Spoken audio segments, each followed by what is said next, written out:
Hi everyone, welcome back to my channel, and in today's video I'm going to be watching all the exclusive rehearsal clips of the Big Five, which were released on the official Eurovision YouTube page.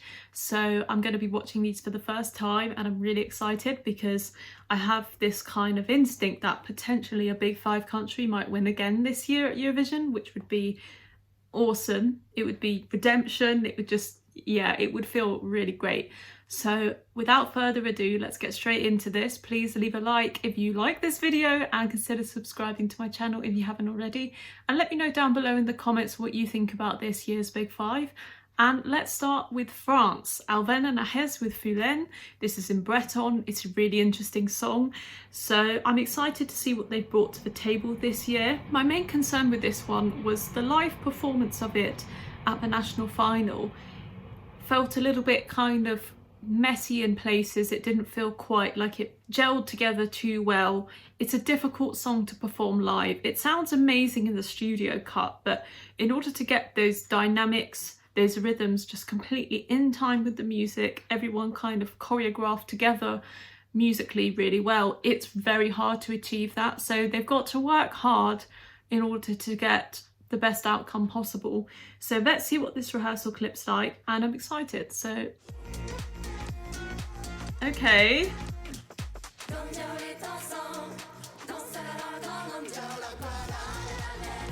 This sounds automatically so much better, and this staging is just insane. Look at all these colours and flames. The green is just beautiful, that Celtic vibe. Ooh.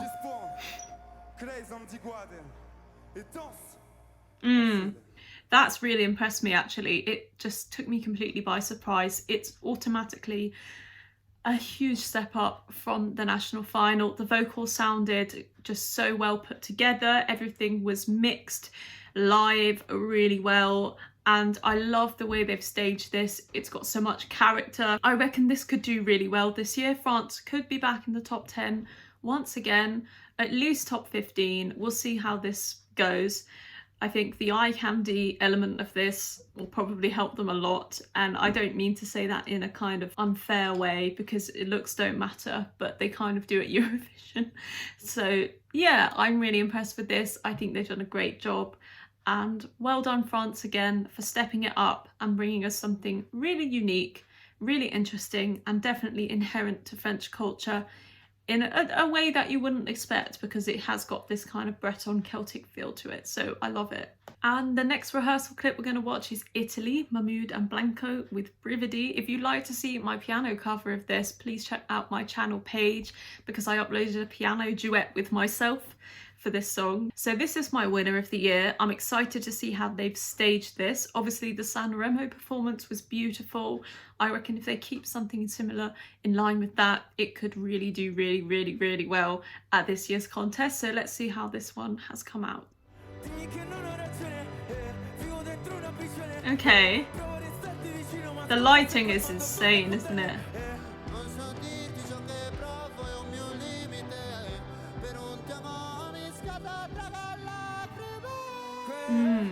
Good vocals.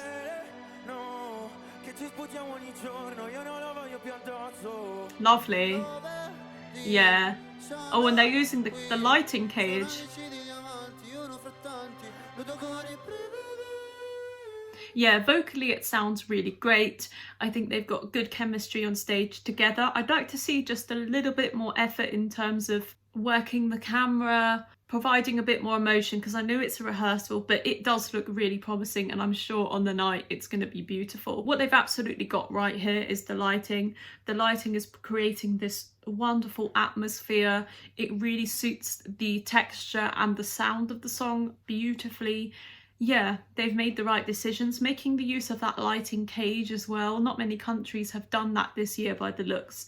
So yeah, this looks beautiful, it sounds great, and I think they're going to get a really good result once again. So well done, Italy. And the next clip I'm going to be watching is the UK, Sam Ryder with Spaceman. So a quick word about this one before I watch the clip.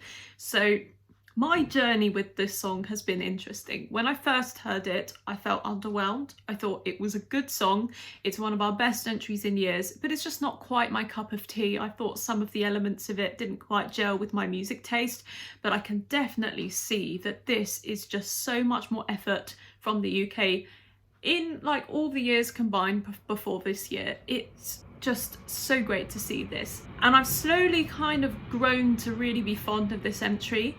I still don't have it in my top 10 or top 15 to be honest, but I will listen to it and I enjoy it.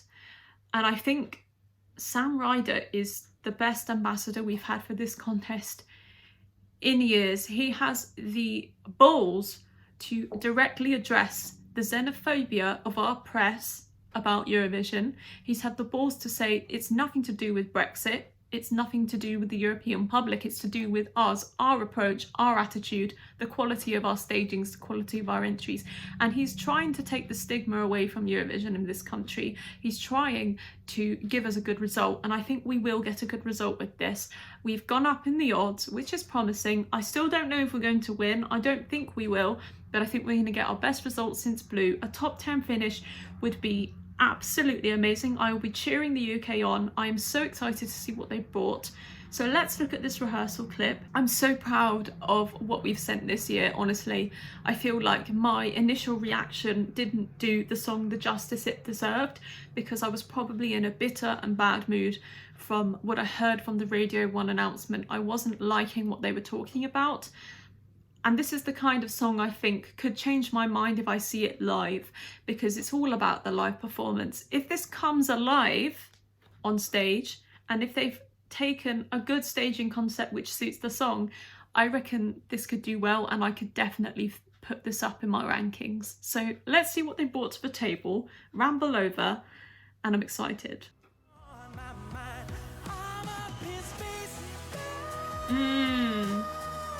I love the staging. This is so much better than all of our stagings in the last 10 years.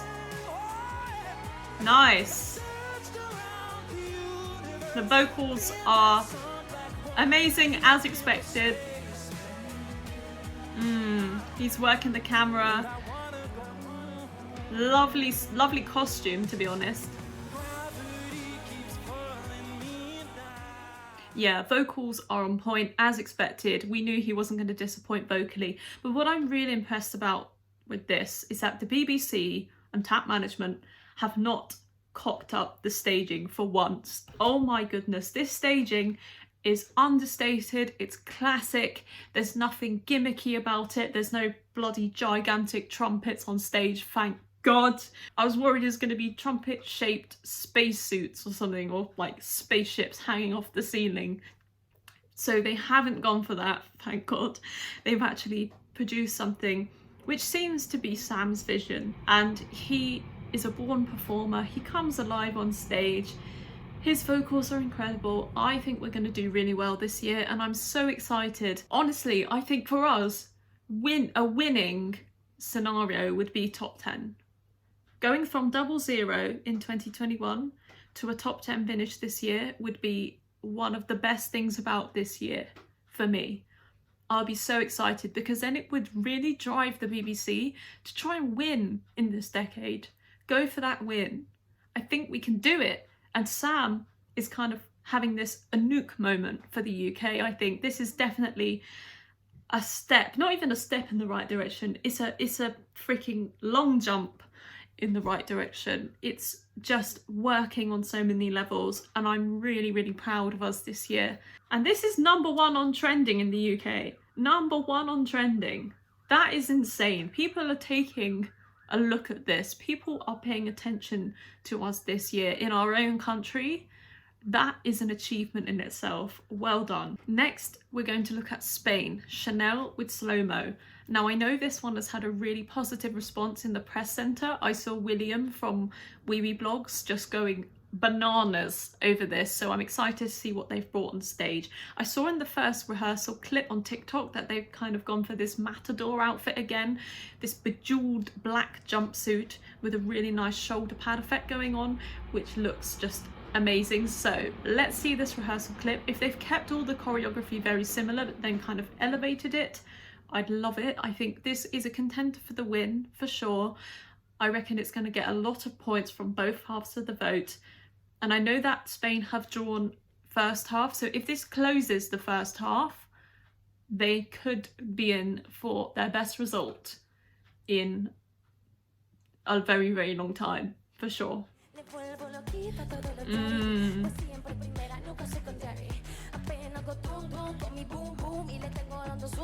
Yeah, I think they've nailed the costumes here. The camera looks slick. They've completely got rid of that sun problem in the back as well by having this kind of wall of lights. It looks great.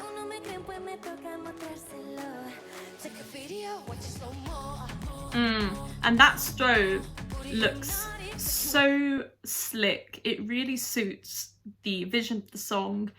It's such a good touch because it's nothing like incredible or avant-garde, but that choice to do the strobe there just really gives this song a USP, and her vocals do sound very good.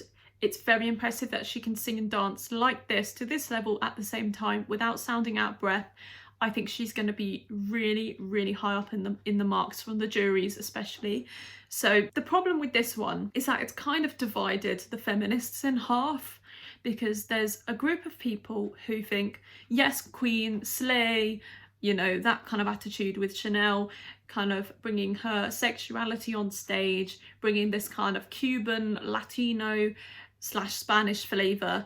But then there's also a group of people who feel that this is setting feminism and female rights back 50 years because she's sexualizing herself and whatever. But my view on this is that she is 30 years old. She can do what the hell she likes. And if she wants to wear this costume, which I think she looks bloody good in, and show off her hypnotic booty, like the lyrics, she can bloody well do that, because nothing is stopping her, and she's not offending anyone.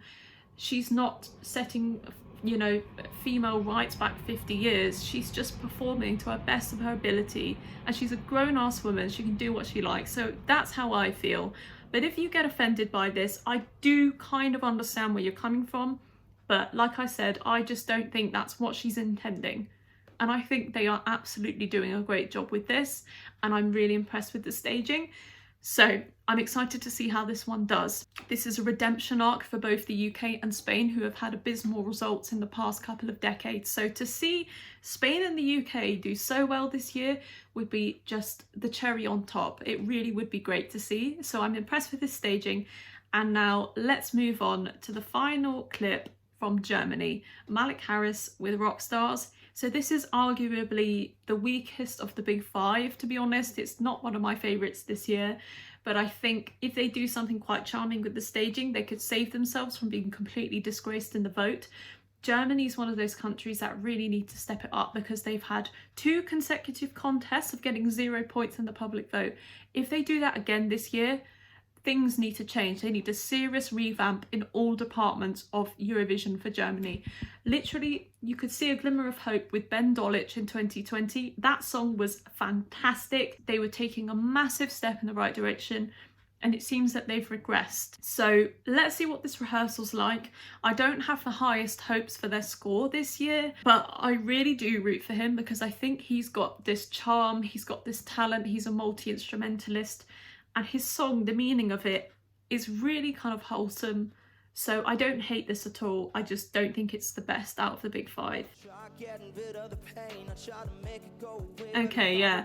Very similar to the national final, sort of showing off his eclectic instrumentalism, I guess. Vocals do sound good.